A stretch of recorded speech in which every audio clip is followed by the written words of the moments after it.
પછી તમે કહો છો કે એસએમ ઠાકોર ધારે એની મારે છે. પેલા તમે આ લોકડાઉન માં પાડોશીના પેદા કરેલ ઝાટુનો વિડીયો જોવો.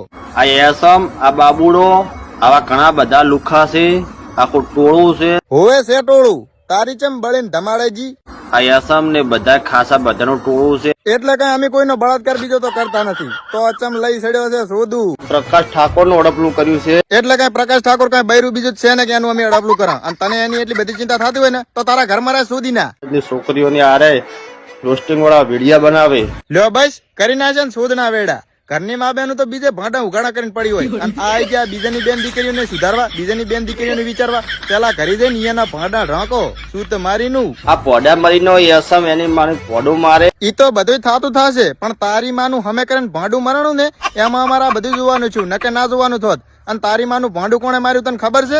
1 મિનિટ रुको जरा। અલ્યા બાબુ, આની માનું ભાંડું કોણે માર્યું? તો હવે તું જ બોલ, હાસુ બોલ. નાગા તો હું શું બાબુ ઠરકી, અને મેં જ આની ખોણામ લઈ જઈને મારી લીધી હતી હરખી.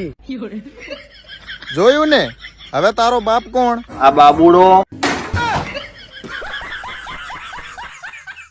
લાઈફમાં તમને કઈક આવરે કે ના આવરે, પણ માણસ ઓળખતા તો આવડવું જ જોઈએ. કારણ કે માણસ જેવો દેખાતો હોય ને તેવો એ બિલકુલ નથી હોતો. ભલે બાકી અમને કોઈ આવડે કે ના આવડે, પણ તને ઓઢને ઓઢતો તો આવડું જ જોઈએ. કારણ કે જેવી છોકરી દેખાતી હોય એવી હોતી નથી. સમજ રહ્યો? સમજ રહ્યો આપ? સમજ રહ્યો? નેકળ પાછળ કુકડી